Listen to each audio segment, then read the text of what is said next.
MV റോസൂസ് കൂറ്റനൊരു ചരക്ക് കപ്പലാണ്. റഷ്യയുടെ ചരക്ക് കപ്പൽ.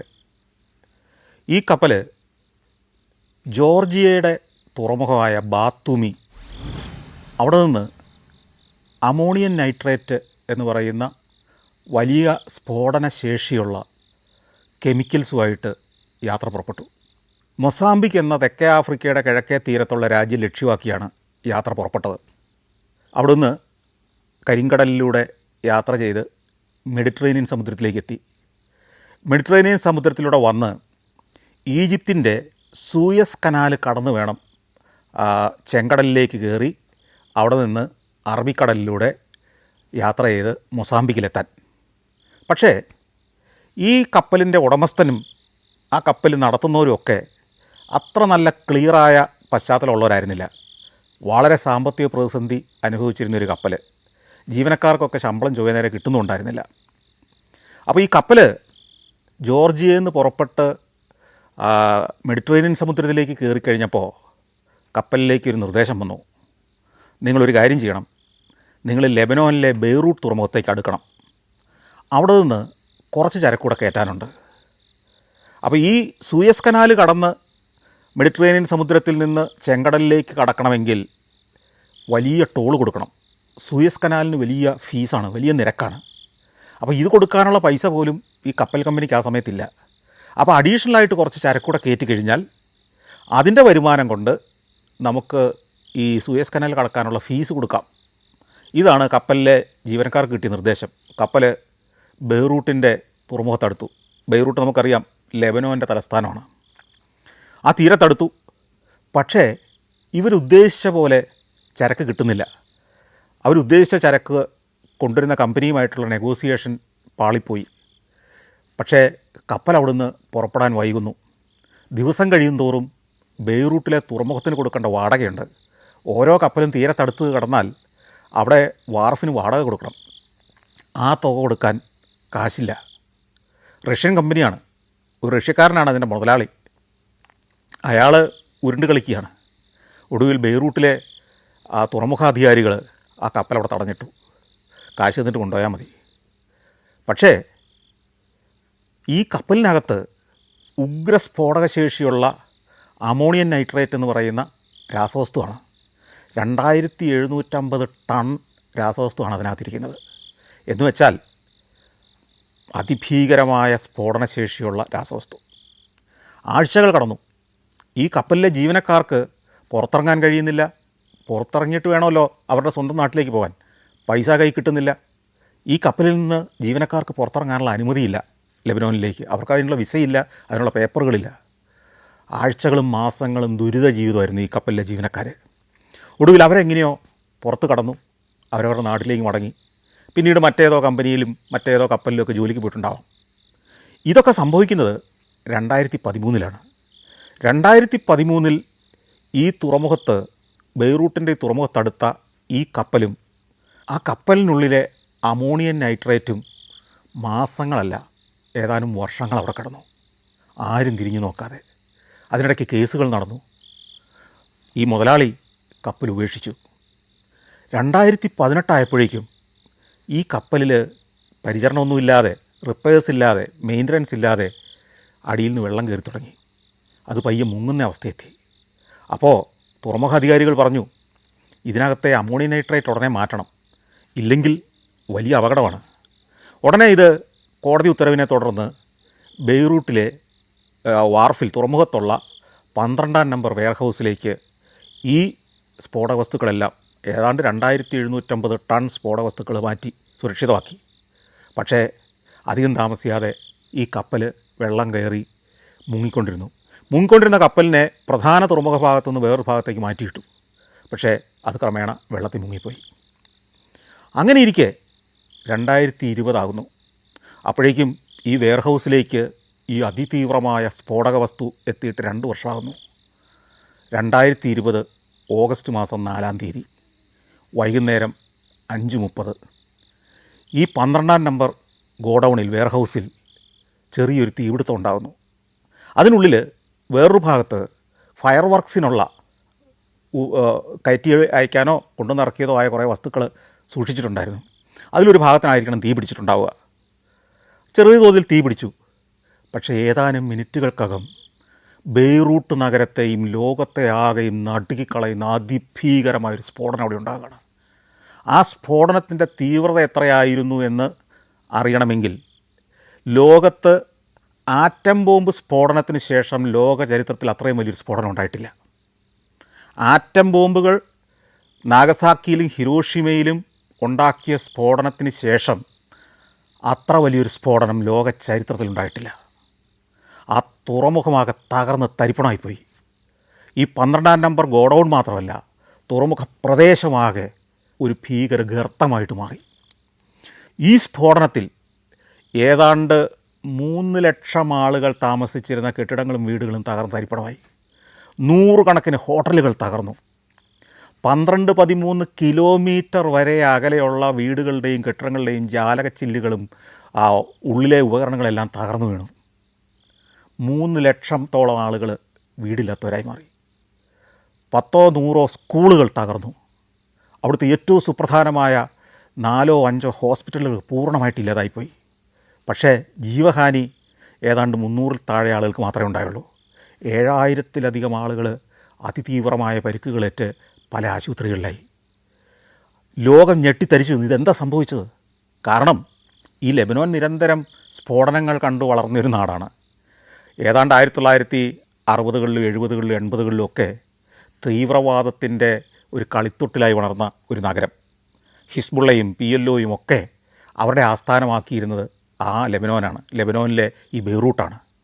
അതുകൊണ്ട് തന്നെ ഇടയ്ക്കിടയ്ക്കെല്ലാം അവിടെ സ്ഫോടനങ്ങളുണ്ടാവും. ഈ സ്ഫോടനത്തിൽ 1,40,000 കോടി രൂപയുടെ നഷ്ടമാണ് ഈ ബെയ്റൂട്ട് നഗരത്തിന് മാത്രം ഉണ്ടായത്. ഈ സ്ഫോടനം കടലിലെ വിദൂര ദ്വീപായ സൈപ്രസിൻ്റെ തീരങ്ങളെപ്പോലും പിടിച്ചുലച്ചു എന്ന് പറയുമ്പോൾ എത്ര ഭീകരമായൊരു സ്ഫോടനമാണെന്ന് നമുക്ക് ചിന്തിക്കാൻ പറ്റും. റിക്ടർ സ്കെയിലിൽ 4 ഒരു തീവ്രത രേഖപ്പെടുത്തിയ സ്ഫോടനമായിരുന്നു. ഈ ബെയ്റൂട്ട് നഗരം തകർന്ന് തരിപ്പണമായിപ്പോയി 2020 ഓഗസ്റ്റ് 4-ാം തീയതി.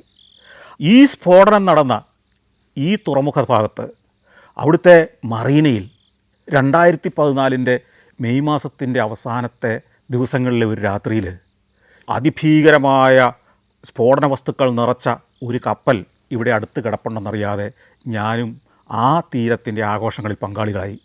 ലെബനീസ് ജനതകൾ, ക്രിസ്ത്യാനികളും മുസ്ലിങ്ങളും സുന്നികളും ഷിയാകളും ഡ്രൂസുകളും എല്ലാം ചേർന്ന മനുഷ്യർ, അതിലെ സമ്പന്നരായ ആളുകൾ ഈ തീവ്രമായ പ്രതിസന്ധികൾക്കിടയിലും ആഘോഷിക്കാൻ വരുന്ന ആ പ്രൊമനേഡിൽ ആ രാത്രി ജീവിതം ആസ്വദിച്ചുകൊണ്ട് അത് ചിത്രീകരിച്ചുകൊണ്ട് ഞാൻ ഓടി ഇരിപ്പുണ്ടായിരുന്നു. ഇതൊന്നും അറിയാതെ ഞാൻ അവിടെ എത്തുന്നത് ഈ 2014 മെയ് മാസത്തിൻ്റെ അവസാന ദിവസങ്ങളിലായിരുന്നു. ഞാൻ ആ രാത്രിയാഘോഷം കണ്ടു നിന്ന അതിന് പങ്കാളിയായ അവിടെ ഭക്ഷണ വൈവിധ്യം ആസ്വദിച്ച് നടന്ന ആ പ്രദേശത്തിൻ്റെ പേര് സൈറ്റുനൈ ബേ എന്നാണ്. ഈ സൈറ്റുനൈ ബേ ബെയ്റൂട്ടിലെ രാത്രി ജീവിതത്തിൻ്റെ ഒരു പ്രധാന കേന്ദ്രമാണ്. ബെയ്റൂട്ട് നൈറ്റ് ലൈഫിൻ്റെ ഒരു കേന്ദ്രമാണ്. നൈറ്റ് ലൈഫിൻ്റെ എന്ന് പറഞ്ഞാൽ മിഡിൽ ഈസ്റ്റിലെ നൈറ്റ് ലൈഫിൻ്റെ കേന്ദ്രസ്ഥാനം എന്നാണ് അത് അറിയപ്പെടുന്നത്. ഇത്രയേറെ പ്രശ്നങ്ങൾ അവിടെ ഉണ്ടെങ്കിൽ അഭയാർത്ഥി പ്രവാഹം സിറിയയിൽ നിന്ന് ഒഴുകി വരുന്നു. അവരെയെല്ലാം സംരക്ഷിക്കാൻ പാടുപെടുന്നു. ഒപ്പം ഹിസ്ബുള്ളയുടെ ആസ്ഥാനം തന്നെയാണ് ഈ ബെയ്റൂട്ട്. ഹിസ്ബുള്ളയെ തേടി വരുന്ന മിസൈലുകൾ ഇസ്രായേലിൽ നിന്ന് നിരന്തരം വന്ന് പതിച്ചുകൊണ്ടിരിക്കുന്നു. എന്തിനേറെ ഈ ലെബനോൻ്റെ പ്രധാനമന്ത്രിയെ തന്നെ ആ നാട്ടുകാർ ബോംബ് സ്ഫോടനത്തിൽ തെരുവിലിട്ട് കൊന്നുകളഞ്ഞ ആ തെരുവിന് ഇവിടുന്ന് ഏതാനും മീറ്റർ ദൂരമേ ഉള്ളൂ. ഇതൊക്കെയാണെങ്കിലും ഇവരുടെ രാത്രി ആഘോഷത്തിൻ്റെയാണ്, പാനോപചാരത്തിൻ്റെയാണ്, നൃത്തത്തിൻ്റേതാണ്, അതിഗംഭീരമായ ഭക്ഷണ വൈവിധ്യങ്ങളുടേതാണ്. അത് കണ്ടിങ്ങനെ ഞാൻ നടക്കുകയാണ്. അതിലൂടെ നടക്കുമ്പോൾ അതീവ രസകരമാണ്. നമ്മുടെയൊക്കെ കടൽ തീരങ്ങൾ ഒരു ഹൈമാസ്റ്റ് ലൈറ്റ് പോസ്റ്റലിൻ്റെ മുകളിൽ കുറേ ലൈറ്റ് ഇട്ടിട്ട് അവിടെ എല്ലാം ഫ്ലഡ് ലൈറ്റ് ആക്കുന്നതാണെങ്കിൽ ഇവിടെ അങ്ങനെയല്ല. ഒരു 5 സ്റ്റാർ ഹോട്ടലിൻ്റെ ഉദ്യാനത്തിലൂടെ നടക്കുന്ന പോലെയാണ് ഈ കടൽ തീരം. പലക വിരിച്ചിരിക്കുകയാണ്, നല്ല പോളിഷ് ചെയ്ത പലക വിരിച്ചിരിക്കുകയാണ്. ഈ പലകയുടെ വശങ്ങളിൽ ആ ബൾബുകൾ എവിടെയെന്ന് കാണാത്ത രീതിയിൽ അതിലേക്ക് ലൈറ്റ് വരുന്ന പോലെ പ്രകാശവിന്യാസം. നമ്മൾ ചില നല്ല ഏറ്റവും മോഡേണായ മൾട്ടിപ്ലക്സുകളിലെ തിയേറ്ററിനകത്തേക്ക് കയറി ചെല്ലുമ്പോൾ ഉണ്ടാകുന്ന ഒരു ലൈറ്റിംഗ് ഉണ്ടല്ലോ എന്ന് പറഞ്ഞ പോലെ നമ്മുടെ കണ്ണിലേക്ക് വെളിച്ചം വീഴാതെ എന്നാൽ നടക്കുന്നിടത്ത് വെളിച്ചം വിന്യസിക്കുന്ന ഏറ്റവും മോഡേണായ ലൈറ്റിംഗ് ഫെസിലിറ്റിയാണ് ഈ പ്രൊമനേഡ് എന്ന് പറഞ്ഞാൽ ഈ കടൽ തീരത്തെ വാക്ക് വേ, ബോർഡ് വാക്ക് എന്നാണ് അത് അറിയപ്പെടുന്നത്. ഈ ബോർഡ് വാക്ക് മറീനയിലാണ്. ഒരു വശത്ത് ഉല്ലാസ നൗകകൾ, ലോകത്തിലെ ഏറ്റവും സമ്പന്നർ മാത്രം ഉപയോഗിക്കുന്ന നിരവധിയായ ബോട്ടുകളും യോട്ടുകളും. ഇത്രയും പ്രതിസന്ധി നിൽക്കുന്ന ലെബനോനിൽ ഇത്രയേറെ സമ്പന്നരോ, അവർക്ക് ആഘോഷിക്കാൻ ഇത്രയേറെ ബോട്ടുകളോ? ഇതിൽ ഈ പ്രതിസന്ധിക്കിടയിൽ ഇവരെങ്ങനെ ആഘോഷിക്കുന്നു? നമ്മളെ അത്ഭുതപ്പെടുത്തുന്ന ഒരു ജനമാണ് ലെബനീസ് ജനത. എല്ലാ പ്രശ്നങ്ങളും ഉണ്ടാവാം, ഏറ്റുമുട്ടലുണ്ടാവാം, ബോംബ് സ്ഫോടനം ഉണ്ടാവാം, കൂട്ടക്കൊലകളുണ്ടാവാം, ഇവർക്ക് ആഘോഷം ഒഴിച്ചുകൂടാൻ പറ്റില്ല. ലോകത്തിലെ ഒരുമാതിരിപ്പെട്ട പ്രധാന രാജ്യങ്ങളെല്ലാം ഞാൻ ഈ 2014 ആയപ്പോഴത്തേക്കും സന്ദർശിച്ചു കഴിഞ്ഞു എന്ന് വേണേൽ പറയാം. മിഡിൽ ഈസ്റ്റിലെ പല രാജ്യങ്ങളിലേക്കും പോയി, മിഡിൽ ഈസ്റ്റിലെ മിക്കവാറും എല്ലാ രാജ്യങ്ങളിലേക്കും പോയി. പക്ഷേ അവശേഷിക്കുന്ന 2-3 രാജ്യങ്ങളിൽ, ഒന്ന് ഇറാൻ, 2 ഇറാഖ്, പിന്നെ ലെബനോൻ. ഇതൊക്കെയായിരുന്നു. ലെബനോൻ നമുക്കറിയാം, നൂറ്റാണ്ടുകളുടെ, ആയിരക്കണക്കിന് വർഷങ്ങളുടെ ചരിത്രമുള്ളതാണ്. ലെബനോനിലെ ദേവദാരുക്കളെക്കുറിച്ച് ബൈബിളിൽ പോലും പരാമർശങ്ങളുണ്ട്. ഒരു കാലത്ത് ഈ ലെബനോൻ യൂറോപ്പിലേക്കുള്ള മിഡിൽ ഈസ്റ്റിൻ്റെ കവാടമായിരുന്നു. അപ്പോൾ ഈ ലെബനോനിലേക്കൊന്ന് പോകണം എന്ന് ഞാൻ തീരുമാനിച്ചു. അക്കാലത്ത് എനിക്ക് വേണ്ടി ഇത്തരം ടിക്കറ്റ് ബുക്ക് ചെയ്ത് തരുന്നതും അവിടുത്തെ ചില ട്രാവൽ അറേഞ്ച്മെൻറ്റ്സ് ചെയ്തു തരുന്നതൊക്കെ ട്രാവലോജിക്സ് എന്ന് പറയുന്ന എറണാകുളത്തുള്ളൊരു കമ്പനിയായിരുന്നു. ലൈല ജോർജ് എന്ന് പറയുന്ന ഒരു ലേഡിയായിരുന്നു അത് നടത്തിയിരുന്നത്. ലൈല ജോർജ് നിർഭാഗ്യവശാൽ ഇപ്പോൾ നമ്മുടെ കൂടെ ഇല്ല. ഞാൻ ഇവരെ വിളിച്ചിട്ട് പറഞ്ഞു, എനിക്ക് ലെബനോനിലേക്ക് പോകാനുള്ള സംവിധാനം ഒരുക്കണം. അവർ ചോദിച്ചു, ലെബനോനിൽ എന്താ ഉള്ളത്? ഞാൻ പറഞ്ഞു, ലെബനോൻ ചരിത്രമുള്ളൊരു നാടാണ്, നിങ്ങൾക്കറിയില്ലേ? അല്ല, അറിയാം, പക്ഷേ അവിടെ വലിയ പ്രശ്നങ്ങളല്ലേ. ഞാൻ പറഞ്ഞു, പ്രശ്നങ്ങളുണ്ട്, പക്ഷേ അത് കാണാൻ എനിക്ക് താല്പര്യമുണ്ട്. ലെബനോൻ്റെ ഉൾനാടുകൾ, ലെബനോൻ്റെ പർവ്വതനിരകൾ, സിറിയയിൽ നിന്ന് ലക്ഷക്കണക്കിന് അഭയാർത്ഥികൾ വന്ന് താമസിക്കുന്ന അഭയാർത്ഥി ക്യാമ്പുകൾ, ടയർ, സിദോൻ, ഇങ്ങനെയൊക്കെയുള്ള പ്രദേശങ്ങൾ. ലെബനോൻ എത്രയോ ചരിത്രമുള്ള നാടാണ്, അതൊന്ന് കാണണം, എന്താണേലും പോയേ പറ്റൂ. അപ്പോൾ അവർ ഒരു ലിസ്റ്റ് എനിക്ക് അയച്ചു തന്നു, ഇത്രയേറെ ഡോക്യുമെൻറ്റ്സ് വേണം. ഞാൻ പറഞ്ഞു, ആ ഡോക്യുമെൻറ്റ്സ് എല്ലാം തരാം, പക്ഷേ വേറൊരു പ്രശ്നം കൂടി ഉണ്ട്. ലെബനോനിൽ നിങ്ങളെ ആരെങ്കിലും ഒരാൾ ഏറ്റെടുക്കണം. അവർ നിങ്ങളെ ഏറ്റെടുത്തുകൊണ്ടുള്ളൊരു കത്ത് കൂടെ തരണം. ആ കത്തും കൂടെ ചേർത്ത് ലെബനോൻ്റെ ഡൽഹിയിലുള്ള എംബസിയിലേക്ക് അയച്ചാൽ ചിലപ്പോൾ അവർ വിസ തരും. കാരണം ഇപ്പോൾ വലിയ തോതിൽ ടൂറിസ്റ്റുകൾ അവിടേക്ക് പോകുന്നില്ല, ടൂർ കമ്പനികൾ അധികം പ്രോത്സാഹിപ്പിക്കുന്നില്ല, മനുഷ്യരുടെ യാത്രികരുടെ സുരക്ഷ പ്രമാണിച്ച് ഒത്തിരി നിബന്ധനകളുണ്ട്. ഞാൻ പറഞ്ഞു, ഏതായാലും ശ്രമിക്കാം. അങ്ങനെ ഈ ഡോക്യുമെൻറ്റേഷൻ തന്നെ കുറേ ദിവസങ്ങളെടുത്തു. ലൈല ജോർജ് തന്നെ ശ്രമപ്പെട്ട് ബെയ്റൂട്ടിൽ നിന്ന് ഒരു കമ്പനിയെ കണ്ടുപിടിക്കുന്നു. ഒരു ടൂർ കമ്പനിയാണ്. ആ ടൂർ കമ്പനിക്ക് വല്ലപ്പോഴുമാണ് ഇപ്പോൾ ആളുകൾ ചെല്ലുന്നത്. ആ കമ്പനി തന്നെ ഏതാണ്ട് അടച്ചുപൂട്ടലിൻ്റെ വക്കിലാണ്. എങ്കിലും അവർ എന്നെ അവിടെ സ്പോൺസർ ചെയ്യാൻ ഏറ്റു. അവരുടെ ഒരു കത്ത് കിട്ടുന്നു. ആ കത്തുമായി എൻ്റെ വിസ ആപ്ലിക്കേഷൻ ലെബനീസ് എംബസിയിലേക്ക് അയക്കുന്നു. ഏതാനും ആഴ്ചകൾക്കകം എനിക്ക് വിസ ലഭിക്കുന്നു. അപ്പോൾ ഒരു കണ്ടീഷൻ അതിനകത്തുണ്ട്, നിങ്ങൾ ഇസ്രായേലിൽ പോയിട്ടുണ്ടാവാൻ പാടില്ല, ഇസ്രായേലി വിസ നിങ്ങളുടെ പാസ്പോർട്ടിലുണ്ടാവാൻ പാടില്ല. അങ്ങനെ മെയ് മാസത്തിൻ്റെ അവസാനം, 2014 മെയ് മാസത്തിൻ്റെ അവസാനം ഞാൻ ദുബായ് വഴി എമിറേറ്റ്സ് എയർലൈൻസിൽ അങ്ങനെ ബെയ്റൂട്ടിലേക്ക് പറക്കുകയാണ്. അത് ദുബായിൽ നിന്ന് പറന്നു പൊങ്ങിയിട്ട് സൗദി അറേബ്യയുടെ മുകളിൽ കൂടിയാണ് പറക്കുന്നത്. നേരെ പറക്കുകയാണെങ്കിൽ ഈ വിമാനങ്ങളൊക്കെ സൗദി അറേബ്യ കടന്ന് അവിടെ നിന്ന് ഇസ്രായേലിൻ്റെ മുകളിൽ കൂടെ പറന്ന് ലെബനോനിൽ ചെന്നിറങ്ങാം. നേരെ അതാണ് റൂട്ട്. പക്ഷേ ഈ അറബ് രാജ്യങ്ങളിലെ വിമാനങ്ങളൊന്നും ഇസ്രായേലിൻ്റെ മുകളിൽ കൂടെ പറക്കില്ല. അതുകൊണ്ട് തന്നെ സൗദി അറേബ്യയുടെ മുകളിൽ കൂടെ പറന്ന് പിന്നെ ഇടത്തേക്ക് തിരിഞ്ഞ് ഈജിപ്തിന് മുകളിലേക്ക് കയറി, ഈജിപ്തിൽ നിന്ന് മെഡിറ്ററേനിയൻ സമുദ്രത്തിൻ്റെ മുകളിലേക്ക് കയറി, ഇസ്രായേലിൽ നിന്ന് പരമാവധി അകലം പാലിച്ച് മെഡിറ്ററേനിയൻ സമുദ്രത്തിൽ കൂടെ പറന്ന് കുറച്ചുകൂടെ ചെന്ന് അത് ലെബനോൻ്റെ ബെയ്റൂട്ടിൻ്റെ മുകളിലേക്ക് എത്തുമ്പോൾ ബെയ്റൂട്ടിൽ ഇൻ്റർനാഷണൽ എയർപോർട്ടിൽ പോയി ലാൻഡ് ചെയ്യുന്നു. ലെബനീസ് ആളുകൾ മിഡിൽ ഈസ്റ്റിലോ മറ്റേതെങ്കിലും രാജ്യങ്ങളിലോ ജോലി ചെയ്യുന്നവർ നാട്ടിലേക്ക് മടങ്ങുന്നവരായിരുന്നു ഈ വിമാനത്തിൽ കൂടുതൽ. ധാരാളം ആളുകൾ ലെബനോനിൽ ഈ പ്രശ്നങ്ങൾ മൂത്തപ്പോഴത്തേക്കും, പ്രശ്നങ്ങളായപ്പോഴേക്കും അവിടുത്തെ അത്യാവശ്യം ചുറ്റുപാടുള്ളവരും ഈ പ്രശ്നങ്ങളിൽ ഇടപെടാത്തവരും സമാധാനകാംക്ഷികളുമായ ആളുകളൊക്കെ പലരും യൂറോപ്പിലേക്ക്, അമേരിക്കയിലേക്ക്, മിഡിൽ ഈസ്റ്റിലേക്കൊക്കെ ജോലി തേടിപ്പോയി. പലരും സ്ഥിരതാമസമായിട്ട് യൂറോപ്പിലേക്ക് പോയി കഴിഞ്ഞു. അപ്പോൾ ഈ വിമാനത്തിലുള്ളവർ നാട്ടിലേക്ക് മടങ്ങിയെത്തുന്ന, അവധിക്ക് പോകുന്ന, അല്ലെങ്കിൽ ഏതോ ബിസിനസ് കഴിഞ്ഞ് തിരിച്ചെത്തുന്ന ലെബനീസ് ആൾക്കാരാണ് കൂടുതലും. പിന്നെ അപൂർവമായിട്ട് കുറച്ച് ബിസിനസ് ആവശ്യത്തിന് വരുന്ന അന്യരാജ്യക്കാരുണ്ട്. ഞാൻ ഇവരോടൊപ്പം നടന്ന് ഇമിഗ്രേഷൻ കൗണ്ടറിലേക്ക് ചെല്ലുന്നു, പാസ്പോർട്ട് കൊടുക്കുന്നു, പെട്ടെന്ന് തന്നെ മറിച്ച് നോക്കുന്നു, വിസയുണ്ട്, സീലടിച്ചു. തിരിച്ച് തരുമ്പോൾ അയാൾ ചോദിച്ചു, നിങ്ങൾ ഇസ്രായേലിൽ പോയിട്ടുണ്ടോ? ഞാൻ പറഞ്ഞില്ല. അവിടുന്ന് പുറത്തേക്ക് ഇറങ്ങി കസ്റ്റംസ് പരിശോധന കഴിഞ്ഞു. അത്യാവശ്യം ഭേദപ്പെട്ട ഒരു എയർപോർട്ടാണ്. പുറത്തേക്ക് ചെല്ലുമ്പോൾ ഈ ടാക്സി കിട്ടുന്നൊരു ഭാഗത്തേക്കാണ് നമ്മൾ ചെല്ലുന്നത്. അവിടെ ഒരു 3-4 കാറുകൾ അവിടെ കിടക്കുന്നുള്ളൂ, ടാക്സികൾ. പക്ഷേ അവിടേക്ക് ഇറങ്ങി ചെല്ലുമ്പോൾ കുറേയേറെ ആളുകൾ അവിടെ ഇങ്ങനെ വെറുതെ നിൽക്കുന്നുണ്ട്. അവർ നമ്മുടെ അടുത്തേക്ക് വരും. അതിലൊരാൾ എൻ്റെ അടുത്തേക്ക് വന്നു, നല്ല ചിരിയോടെ വന്നു. എന്നിട്ട് ചോദിച്ചു ഒരു ടാക്സി വേണ്ടേ? ഞാൻ പറഞ്ഞു വേണം. എവിടെയാണ് താമസിക്കുന്നത്? ഞാൻ പറഞ്ഞു ഞാൻ റമദ ഹോട്ടലിലാണ്. റമദ ഹോട്ടലാ? റമദ ഹോട്ടലിലേക്കാണെങ്കിൽ $25. നിങ്ങളുടെ കാർ ഏതാണ്? അപ്പോൾ എൻ്റെ കാർ അപ്പുറമാണ് കിടക്കുന്നത്. അല്ല ഇവിടെയല്ലേ ടാക്സി സ്റ്റാൻഡ്? അപ്പോൾ അയാൾ ഒരു നല്ല ചിരിയോടെ എന്നെ വിളിച്ച് മാറ്റി നിർത്തിയിട്ട് പറഞ്ഞു, സുഹൃത്തെ ഇത് അനുമതിയുള്ള ടാക്സികളാണ്, പക്ഷേ എൻ്റേത് അനുമതിയില്ല, പ്രൈവറ്റ് കാറാണ്. പക്ഷേ ഒരു കാര്യം നിങ്ങൾക്ക് ഉറപ്പ് പറയാം, അതിനേക്കാൾ കുറഞ്ഞ കൂലിക്ക് ഞാൻ നിങ്ങളെ ഹോട്ടലിൽ എത്തിക്കാം. മാത്രമല്ല വലിയ പ്രതിസന്ധിയിലാണ്, പൈസയില്ല, ഞങ്ങൾ ഇങ്ങനെയൊക്കെയാണ് ജീവിക്കുന്നത്. ഞാൻ ചോദിച്ചു എന്താ നിങ്ങളുടെ പേര്? അപ്പോൾ പറഞ്ഞു മെഹദി. ഓക്കെ, നിങ്ങളെ വിശ്വസിക്കാവോ എനിക്ക്? ധൈര്യമായിട്ട് പോരെ. അദ്ദേഹം മുമ്പേ നടന്നു. അപ്പോൾ ഈ തിരിച്ചെന്നെ ടെർമിനൽ ബിൽഡിങ്ങിനകത്തേക്കാണ് കയറ്റുന്നത്. ഞാൻ ചോദിച്ചു കാറ് ഇതല്ലേ പുറത്തേക്കുള്ള വഴി? അല്ല, കാറ് ഞാൻ പാർക്ക് ചെയ്തിരിക്കുന്നത് ഡിപ്പാർച്ചറിലാണ്, അതായത് വിമാനത്താവളത്തിലേക്ക് ആളുകളെ കൊണ്ടുവന്ന് ഇറക്കി വിടുന്ന സ്ഥലത്താണ് പുള്ളി കാറ് പാർക്ക് ചെയ്തിരിക്കുന്നത്. ഇത് അറൈവലാണ്. അറൈവലിൽ കാറ് പാർക്ക് ചെയ്യണമെങ്കിൽ ഇവിടുത്തെ ഔദ്യോഗിക ടാക്സിയൊക്കെ അനുവാദമുള്ളൂ. ഇയാൾ ഈ എയർപോർട്ടിനകത്തൂടെ എന്നെ കൊണ്ടുപോവുകയാണ്. ഇയാൾ ആളൊരു രസികനും അത്യാവശ്യം സംസാരിക്കുന്ന ആളുമാണ്, മുഖത്തെപ്പോഴും ഒരു പുഞ്ചിരിയുണ്ട്. അപ്പോൾ മെഹദി എൻ്റെ അടുത്ത് ചോദിച്ചു ഈ എയർപോർട്ടിൻ്റെ പേരെന്താണെന്നറിയോ? ഞാൻ ചോദിച്ചു ഹരീരി എയർപോർട്ട് എന്നല്ലേ? അതെ, റഫീഖ് ഹരീരി എയർപോർട്ട്. ആരാണ് ഈ റഫീഖ് ഹരീരി നിങ്ങൾക്കറിയോ? ഞാൻ പറഞ്ഞു ഇവിടുത്തെ ഏതോ ഒരു പ്രമുഖ വ്യക്തിയാണെന്നറിയാം. അല്ല, ഞങ്ങളുടെ പ്രധാനമന്ത്രിയായിരുന്നു. 2005 ഞങ്ങളുടെ ആളുകൾ തന്നെ തെരുവിലിട്ട് ഒരു ബോംബ് സ്ഫോടനത്തിലൂടെ കൊന്നുകളഞ്ഞ ഞങ്ങളുടെ പ്രധാനമന്ത്രി. അദ്ദേഹത്തിൻ്റെ പേരാണ് ഈ എയർപോർട്ടിനിട്ടിരിക്കുന്നത്. അങ്ങനെ നടക്കുകയാണ്. അപ്പോൾ ഡിപ്പാർച്ചറിലേക്ക് പോകണമെങ്കിൽ കുറച്ച് വളഞ്ഞുചുറ്റി പോകണം. മാത്രമല്ല ഈ എയർപോർട്ടിന് വേറൊരു കഥയുണ്ട്. ഇത് 2002 പണിതാണ്. പക്ഷേ ഈ 1970-കളിലൊക്കെ യൂറോപ്പിലേക്കുള്ള ഒരു പ്രധാന എൻട്രൻസ് ആയിരുന്നു ഗൾഫ് നാടുകളിൽ നിന്ന്, മിഡിൽ ഈസ്റ്റിൽ നിന്നൊക്കെ ഉള്ള ആളുകളുടെ.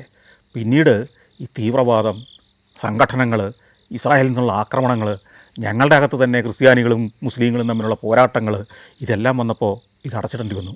ആഭ്യന്തര യുദ്ധകാലത്ത് വിമാന സർവീസുകളില്ലെന്നായി. ആ സമയത്ത് അമേരിക്കയുടെയും ഫ്രാൻസിൻ്റെയും സൈനികരുടെ ഒരു താവളമായിട്ട് ഇതിനെ മാറ്റി. US-ൻ്റെയും ഫ്രാൻസിൻ്റെയും സൈനികർ ഈ എയർപോർട്ടിലായിരുന്നു അക്കാലത്ത്. ആ സമയത്ത് ഏതോ ഒരു തീവ്രവാദി വിഭാഗം ഒരു ട്രക്ക് നിറയെ സ്ഫോടക വസ്തുക്കളുമായിട്ട് ഈ എയർപോർട്ടിനകത്തേക്ക് ഇടിച്ചു കയറി പൊട്ടിത്തെറിച്ചു. അങ്ങനെ 200-ലേറെ അമേരിക്കൻ പട്ടാളക്കാർ ഇവിടെ കൊല്ലപ്പെട്ടു. തകർന്നുപോയി പല ഭാഗങ്ങളും. പിന്നീട് 2002 ആണ് ഇത് വീണ്ടും ഏതാണ്ട് ഒരു പ്രവർത്തന സജ്ജമായത്. അപ്പോൾ ഈ കഥയൊക്കെ പറയുമ്പോൾ ഈ കഥകൾ എനിക്ക് പറയണം സഞ്ചാരത്തിൽ, അതിന് ഈ എയർപോർട്ടിൻ്റെ അകത്തെ ദൃശ്യങ്ങൾ വേണം. അപ്പോൾ ഞാൻ ക്യാമറ എടുത്ത് വീണ്ടും പയ്യെ ഈ പുറത്തെ ദൃശ്യങ്ങളും അകത്തെ ദൃശ്യങ്ങളൊക്കെ പകർത്തി നടത്തി പോകുന്നത്. ഇത്തിരി കഴിഞ്ഞപ്പോൾ എൻ്റെ പുറത്താരോ വന്ന് കൊട്ടുന്നു. ഞാൻ തിരിഞ്ഞു നോക്കി. അപ്പോൾ ഒരു പട്ടാളക്കാരനാണ്, തോക്കൊക്കെയുള്ള നല്ല കവചിതമായ ശരീരമൊക്കെ സംരക്ഷിച്ചിരിക്കുന്ന ഒരു കനത്ത മനുഷ്യൻ. എന്നോട് ചോദിച്ചാൽ അവിടെ നിൽക്കാൻ പറഞ്ഞു. അപ്പോൾ നമ്മുടെ മെഹദി പറഞ്ഞു ഇദ്ദേഹം ഒരു ടൂറിസ്റ്റാണ്. അപ്പോൾ മെഹദിയോട് പറഞ്ഞു നീ അങ്ങ് മാറി നിൽക്കേ, എന്നോട് കൂടെ വരാൻ പറഞ്ഞു. എന്നെ കൂട്ടിക്കൊണ്ട് ഒരു ഒഴിഞ്ഞ ഭാഗത്തേക്കും പോയി. എൻ്റെ ബാഗ് അവിടെ വെക്കാൻ പറഞ്ഞു. വെച്ചു. കയ്യിലൊന്നും വല്ലതും ഉണ്ടോ എന്ന് ചോദിച്ചു. ഇല്ല. ക്യാമറ കാണിക്കാൻ പറഞ്ഞു. കാണിച്ചു. എന്താണ് ഇവിടെ ഷൂട്ട് ചെയ്തത്? ഞാൻ പറഞ്ഞു ഞാൻ ഇങ്ങനൊരു ട്രാവൽ വീഡിയോ എടുക്കുന്നയാളാണ്. ലെബനോനെക്കുറിച്ച് എനിക്ക് നന്നായിട്ടറിയാം, ധാരാളം വായിച്ചിട്ടുണ്ട്. ആ ലെബനോൻ്റെ ദൃശ്യങ്ങൾ പകർത്തുകയാണ് ഞാൻ. ഈ എയർപോർട്ടിൻ്റെ കഥയും ചരിത്രമൊക്കെ പറയുമ്പോൾ കാണിക്കാൻ എനിക്ക് കുറേ ദൃശ്യങ്ങൾ വേണം, അതുകൊണ്ടാണ് ഷൂട്ട് ചെയ്തത്. അയാൾ ചോദിച്ചു നിങ്ങൾ ഏത് ടെലിവിഷൻ ചാനലിലാണ്? അപ്പോൾ ഞാൻ പറഞ്ഞു ഞാൻ സഫാരി എന്ന് പറയുന്ന TV ചാനലാണ്. അതിൻ്റെ ID കാർഡ് വല്ലതും ഉണ്ടോ? അപ്പോൾ എൻ്റെ കയ്യിൽ ID കാർഡുണ്ട്. ഞാൻ കാർഡ് കാണിച്ചു. തിരിച്ചു മറിച്ചൊക്കെ നോക്കി. ഓക്കെ, ഇത് റെസ്ട്രിക്റ്റഡ് ആയ ഒരു ഏരിയയാണ്, നിങ്ങൾക്ക് ചിത്രീകരിക്കാൻ അനുവാദമില്ല. ഈ എയർപോർട്ട് പോലെ കനത്ത സുരക്ഷയുള്ള ഒരു സ്ഥലത്തും നിങ്ങൾ ചിത്രീകരിക്കാൻ പാടില്ല. അവിടെ എഴുതി വെച്ചിട്ടുണ്ടാവും, ഇവിടെ നിങ്ങൾ കണ്ടിട്ടുണ്ടാവില്ല, ഇവിടെ എഴുതി വെച്ചിട്ടുണ്ട്. അത് വളരെ ശ്രദ്ധിക്കണം ഇനിയുള്ള ദിവസങ്ങളിൽ. വളരെ മാന്യമായിട്ട് ഒരു ഉപദേശമൊക്കെ തന്ന് എന്നെ പറഞ്ഞു വിട്ടു. ഞാൻ ചെല്ലുമ്പോൾ മെഹദി പേടിച്ചിങ്ങനെ നിൽക്കുകയാണ്. മെഹദി ചോദിച്ചു എന്താ ഒരു പറഞ്ഞേ? ഞാൻ പറഞ്ഞു കുഴപ്പമൊന്നുമില്ല, ഇതുപോലുള്ള സ്ഥലങ്ങളിൽ ചിത്രീകരിക്കരുതെന്നേ പറഞ്ഞുള്ളൂ. ശരി. അപ്പോൾ ഡിപ്പാർച്ചർ ഏരിയയുടെ ഒരു ഭാഗത്ത് ഒരു കാർ കിടക്കുന്നു. അതിലേക്ക് ചെന്ന് കയറി. അത് മെഹദിയുടെ കാറാണ്. പക്ഷേ ഒരു കുഴപ്പമുണ്ട്, മെഹദി ആൾ ഡീസൻ്റൊക്കെയാണ്, പക്ഷേ ഈ കാർ അത്ര ഡീസൻ്റല്ല. ഈ കാറിൻ്റെ ചില്ലുകളിൽ മുഴുവൻ ചെളിയാണ്. ഇത് കഴുകിയിട്ട് വെള്ളം കണ്ടിട്ട് മാസങ്ങളോ വർഷങ്ങളായ കാറാണ്. ഇതിനകത്തിരുന്ന് ഷൂട്ടിങ്ങൊന്നും നടക്കില്ല. എങ്കിലും റമദ ഹോട്ടലിൽ ഇയാൾ എത്തിക്കുമല്ലോ. $25. $25 എന്ന് പറഞ്ഞാൽ അന്ന് നമുക്കറിയാം ഏകദേശം ഒരു 2000 രൂപയ്ക്ക് അടുത്തേ ഉള്ളൂ. ഈ നെടുമ്പാശ്ശേരി എയർപോർട്ടിൽ നിന്ന് എൻ്റെ വീട്ടിലെത്തണമെങ്കിൽ പോലും 2000 ചില്ലാനം രൂപ ഇപ്പോൾ കൊടുക്കണം. അപ്പോൾ ലെബനോൻ പോലുള്ള മറ്റൊരു രാജ്യത്ത് തീർച്ചയായിട്ടും അത് വലിയ തുകയല്ല. ഞങ്ങൾ യാത്ര തുടങ്ങി. യാത്ര തുടങ്ങുമ്പോഴേ മെഹദി ഒരു സിഗരറ്റിൻ്റെ കൂട് തുറന്ന് അതിനകത്തൊരു സിഗരറ്റ് എടുത്ത് ചുണ്ടത്ത് വെച്ചു. കത്തിക്കാൻ തുടങ്ങുന്നതിന് മുമ്പ് എന്നോട് ചോദിച്ചു, ഞാൻ സിഗരറ്റ് വലിച്ചാൽ കുഴപ്പമുണ്ടോ? ഞാൻ പറഞ്ഞു, കുഴപ്പമുണ്ട്, പക്ഷേ ഞങ്ങൾ സ്ഥിരം സിഗരറ്റ് വലിക്കും. ലെബനാനിൽ എല്ലാവരും സിഗരറ്റ് വലിക്കുക ആണുങ്ങൾ. കുറച്ച് നേരം ആയിട്ട് ഞാൻ സിഗരറ്റ് വലിച്ചില്ല, എയർപോർട്ടിനകത്തായിരുന്നില്ലേ. അപ്പോൾ ഞാൻ പറഞ്ഞു, വലിച്ചോളൂ. അപ്പോൾ അയാൾ ചില്ലൊക്കെ താത്തിയിട്ട് സിഗരറ്റിന് തീ കൊടുത്തു. എന്നിട്ട് ഇവിടുത്തെ ജീവിത ദുരിതങ്ങളുടെ കഥ പറഞ്ഞു. പക്ഷെ അവർക്കത് ദുരിതമല്ല. മെഹദി ഏതാണ്ടൊരു യൗവനകാലം മുഴുവൻ ഈ പ്രതിസന്ധികളിലൂടെയാണ് ജീവിച്ചത്. പണിയില്ലായ്മ, വരുമാനമില്ലായ്മ, അങ്ങനെ ഇരിക്കുമ്പോൾ നഗരത്തിലുണ്ടാകുന്ന സ്ഫോടനങ്ങൾ, അഭയാർത്ഥികളുടെ പ്രവാഹം, അവരുടെ പട്ടിണി, ഇങ്ങനെ ഓരോരോ പ്രശ്നങ്ങളിലൂടെ ജീവിക്കുന്ന ഒരു ജനസമൂഹമാണ്. ആളുകൾ തമ്മിലുള്ള വൈരം, രാഷ്ട്രീയ അസ്ഥിരത, ഇവിടുത്തെ രാഷ്ട്രീയം പോലും രസകരമാണ്. ഈ ലെബനോനിൽ 1970-കളിലൊക്കെ ഏതാണ്ട് 55% ക്രിസ്ത്യാനികളും ഒരു 40-42% മുസ്ലിങ്ങളുമായിരുന്നു.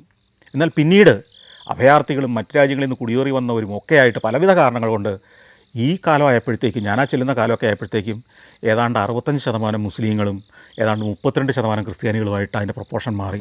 അതിൻ്റെ ഒരു പ്രധാന കാരണം ക്രിസ്ത്യാനികൾ ഈ സംഘർഷ ഭൂമിയിൽ നിന്ന് രക്ഷപ്പെടാൻ ആഗ്രഹിക്കുകയാണ്.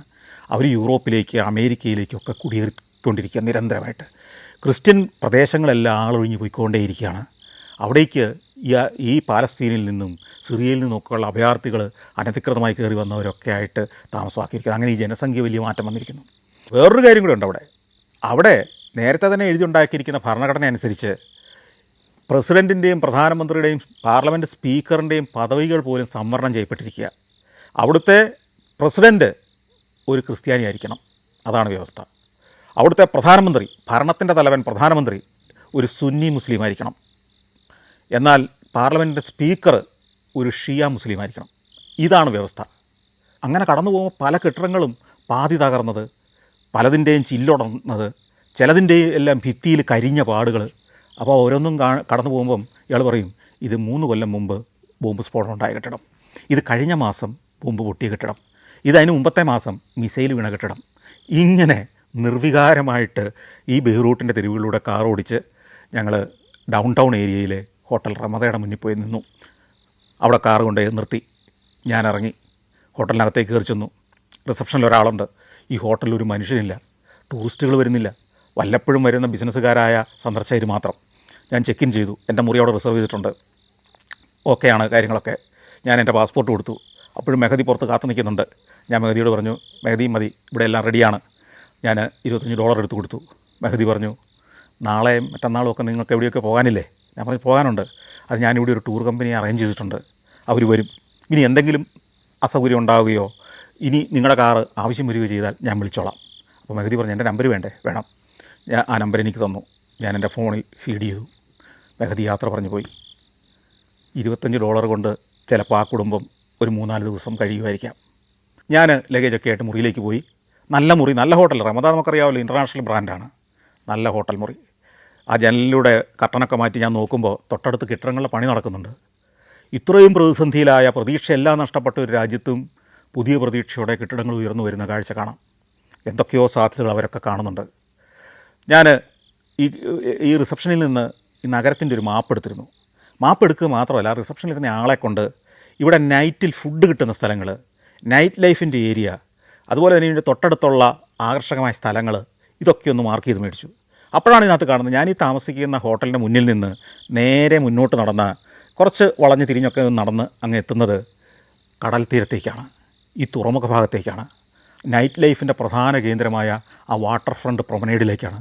നമ്മൾ ഈ കഥ പറഞ്ഞു തുടങ്ങുമ്പോൾ പറഞ്ഞ ആ സ്ഫോടനം നടന്ന ആ കപ്പൽ വന്ന് കിടന്നിരുന്ന മറീന പ്രദേശത്തേക്കാണ്. അപ്പോൾ അത് ഞാൻ മാർക്ക് ചെയ്തു. അപ്പോൾ വൈകിട്ട് അവിടെ നിന്ന് ആവട്ടെ ഭക്ഷണം, അവിടെ വരെ നടക്കാം, കാഴ്ചകൾ കിട്ടും, ഒത്തിരി അനുഭവങ്ങൾ കിട്ടും. ഈ ലെബനോൻ്റെ ബെയ്റൂട്ടിൻ്റെ ആദ്യത്തെ ദൃശ്യങ്ങൾ ഒരു ആഘോഷത്തിൻ്റെ ആവട്ടെ. തകർന്ന് തരിപ്പണായി കിടക്കുന്ന ഒരു നഗരത്തിൻ്റെ വരണ്ട ഇരുണ്ട ദൃശ്യങ്ങളല്ല, ആഘോഷത്തിൻ്റെ ദൃശ്യങ്ങൾ തന്നെ തുടങ്ങാം. അപ്പോൾ ഞാൻ റിസപ്ഷനിസ്റ്റിനോട് ചോദിച്ചിരുന്നു, അവിടെയൊക്കെ നൈറ്റ് ലൈഫ് ഉണ്ടോ, ആളുകളുണ്ടോ? ഓ, ഗംഭീരമായിരിക്കും, വൈകുന്നേരം സജീവമാണ്, നിങ്ങൾ ധൈര്യമായിട്ട് പൊക്കൂ എന്ന് അദ്ദേഹം പറഞ്ഞിരുന്നു. അപ്പോൾ ഈ മാപ്പൊക്കെ ഇങ്ങനെ നോക്കിയിരുന്നു. എപ്പോഴോ ഞാൻ ആ കട്ടിലേക്ക് മറിഞ്ഞു വീണു, ഉറങ്ങിപ്പോയി. പിന്നെ ഞാൻ ഉണരുന്നത് ഒരു ഫോൺ ബെല്ലടിക്കുമ്പോഴാണ്. എൻ്റെ മൊബൈൽ ഫോണ് നോക്കുമ്പം ഭാര്യ വീട്ടിൽ നിന്ന് വിളിക്കുന്നതാണ്. അവിടെ എത്തിയോ എന്നറിയാനുള്ള വിളിയാണ്. ലെബനോനിലേക്കും ബെയ്റൂട്ടിലേക്കുമാണെന്ന് പോക്കെന്നറിഞ്ഞപ്പോൾ വീട്ടുകാർക്കും ചെറിയ ആശങ്കയുണ്ട്. അവർ നോക്കുമല്ലോ ബെയ്റൂട്ടിൻ്റെ അവസ്ഥ എന്താണെന്ന്. ഞാൻ പറഞ്ഞു സുരക്ഷിതമായിട്ട് ഇവിടെ എത്തി. അപ്പോൾ വാച്ച് നോക്കുമ്പോഴാണ് സമയം 7:30 കഴിഞ്ഞിരിക്കുന്നു. നല്ല ഇരുട്ടായിരിക്കുന്നു, രാത്രിയായിരിക്കുന്നു. പെട്ടെന്ന് തന്നെ ഞാൻ ക്യാമറ എടുത്തുകൊണ്ട് ഇറങ്ങി മുറി പൂട്ടി താഴെ ചെന്നു. ഞാൻ വീണ്ടും റിസപ്ഷനിസ്റ്റിനോട് പറഞ്ഞു, ഞാൻ പ്രൊമനേഡിലേക്ക് പോവുകയാണ്, ആ വാട്ടർ ഫ്രണ്ടിലേക്ക് പോവുകയാണ്. അപ്പോൾ അദ്ദേഹം ഒരിക്കൽ കൂടി വഴി പറഞ്ഞു തന്നു. ഒന്നും നോക്കാനില്ല, നേരെ നടന്നോളുക. അങ്ങനെ നടന്നു. നഗരമൊക്കെ ഏതാണ്ട് വിജനമാണ്, അധികം ആളുകളൊന്നുമില്ല. ഏതാണ്ട് 1 കിലോമീറ്റർ നടന്നു. ഈ പറഞ്ഞ അതിസുന്ദരമായൊരു സ്ഥലത്തേക്ക് എത്തുകയാണ്. ഈ യുദ്ധത്തിൻ്റെ, ഈ മിസൈൽ വീണ് തകർന്ന ഒരു രാജ്യത്തിൻ്റെ തലസ്ഥാനമാണ് നമുക്ക് തോന്നുകയില്ലാത്ത മട്ടിൽ ആഘോഷത്തിൻ്റെ മനോഹരമായി ലൈറ്റപ്പ് ചെയ്ത അതിഗംഭീരമായ ഒരു 5 സ്റ്റാർ നിലവാരത്തിൽ പ്രൊമനേഡുകൾ ഒരുക്കി വെച്ചിരിക്കുന്ന ആ തീരത്ത് അങ്ങനെയാണ് ഞാൻ എത്തുന്നത്. അവിടെ എത്തുമ്പോൾ ഒരു സൈഡിൽ മുഴുവൻ ആഡംബര യോട്ടുകളും ബോട്ടുകളും ഇങ്ങനെ നിരന്ന് കിടക്കുന്നു. അതിനോട് ചേർന്ന് ബോർഡ് വാക്ക് എന്ന് പറയുന്ന മനോഹരമായ തടി കൊണ്ട് വിരിച്ച പ്രൊമനേഡ്. അതിൻ്റെ ഒരു വശത്ത്, മറ്റേ വശത്ത് നിരവധിയായ റെസ്റ്റോറൻറ്റുകൾ, മനോഹരമായി അലങ്കരിച്ച് ലൈറ്റപ്പ് ചെയ്ത റെസ്റ്റോറൻറ്റുകൾ. അതിൻ്റെ മറ്റൊരു ഭാഗത്ത് പാർട്ടിയൊക്കെ നടക്കുന്നൊരു സ്ഥലം. ഈ റെസ്റ്റോറൻറ്റുകളിലെല്ലാം ആണും പെണ്ണും കുടുംബമായും അല്ലാതെയും കുട്ടികളോടൊപ്പം ഒക്കെ വന്നിരുന്ന് ഭക്ഷണം കഴിക്കുന്നു, ആഘോഷിക്കുന്നു, പൊട്ടിച്ചിരിക്കുന്നു. ഇവരുടെ എല്ലാം മുമ്പിൽ ബിയറുണ്ട്, വൈനുണ്ട്, വിസ്കിയും ബ്രാൻഡിയും ഉണ്ട്. ഇവിടുത്തെ ജീവിതം പകർത്തി ഞാൻ ഈ പ്രൊമനേഡിലൂടെ ഇങ്ങനെ നടന്നു. ഓരോ റെസ്റ്റോറൻറ്റിൻ്റെ മുമ്പിലെ മനുഷ്യർ, അവർക്കൊക്കെയുള്ളൊരു പ്രതീക്ഷ, മുഖത്തിൻ്റെ തെളിച്ചം, സുന്ദരികൾ സുന്ദരന്മാരുമായ മനുഷ്യർ, കൊച്ചു കുട്ടികൾ, അവർക്ക് കളിക്കാനുള്ള സൗകര്യങ്ങൾ, വിഭവസമൃദ്ധമായ മേശകൾ, അവിടേക്ക് പുതിയ പുതിയ വിഭവങ്ങളായി വരുന്ന വെയിറ്റർമാർ, അവർ കൊണ്ടുവന്ന് വിളമ്പി മുമ്പിലേക്ക് വയ്ക്കുന്നു. ഇവിടെയൊക്കെ എന്ന് പറഞ്ഞാൽ മിതമായ വെളിച്ചമുള്ളെങ്കിൽ വേറൊരു മൂലയ്ക്ക് ഭയങ്കര വെളിച്ചം, അവിടെ നിന്ന് കനത്ത സംഗീതം.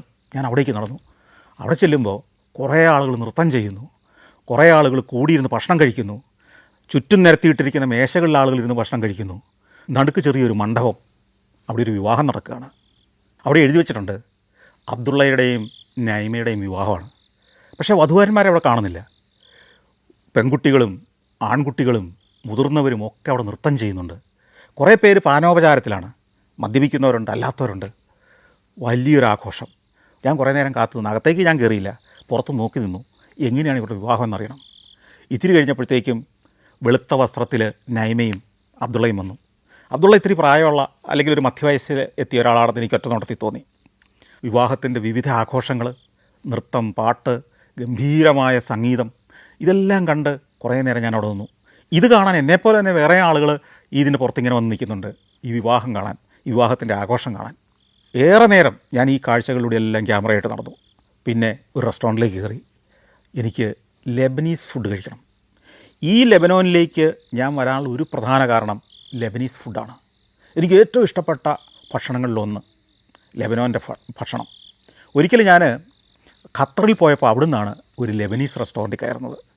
ആ ഭക്ഷണത്തിൻ്റെ രുചിയായിരിക്കണം ലെബനോനിൽ ഇത്രയേറെ സാഹസികമായിട്ട് ഒന്ന് പോകണം എന്നെനിക്ക് തോന്നാൻ കാരണം. അതുകൊണ്ട് തന്നെ ലെബനീസ് ഫുഡിൽ തന്നെ കൈവെക്കാൻ തീരുമാനിച്ചു. അതിൽ ഏറ്റവും ഹൃദ്യമായ വിഭവം ഇളം ആടിൻ്റെ വളരെ സോഫ്റ്റായ ആട്ടിറച്ചി കനലിൽ ചുട്ടെടുത്തതും കൊണ്ടുവരുന്ന ഒരു വിഭവമാണ്. അതിൻ്റെ രുചി അസാധ്യ രുചിയാണ്. ആ ഇളം ആട്ടിറച്ചി അല്പം ബ്രെഡും ചേർത്ത് കഴിച്ചു.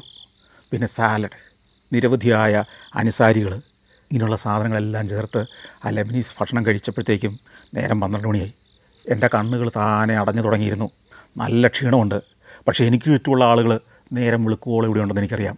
ഞാൻ അവരെ അവിടെ ഉപേക്ഷിച്ച് ഞാൻ പയ്യെ ക്യാമറയും എടുത്ത് എൻ്റെ ഹോട്ടലിലേക്ക് തിരിച്ചു നടന്നു. നാളെ മുതൽ എനിക്ക് ലെബനോൻ്റെ പല ഭാഗങ്ങളിലേക്ക് യാത്ര ചെയ്യാനുള്ളതാണ്. വടക്കോട്ട് അങ്ങ് അതിർത്തി വരെ, തെക്കോട്ട് ഇസ്രായേലിൻ്റെ അതിർത്തി വരെ, കിഴക്കോട്ട് സിറിയയുടെ ബോർഡർ വരെ എനിക്ക് യാത്ര ചെയ്യണം. അടുത്ത 7 ദിവസം ഞാൻ ഈ നാട്ടിലുണ്ട്, ഈ സംഘർഷഭരിതമായ നാട്ടിൽ.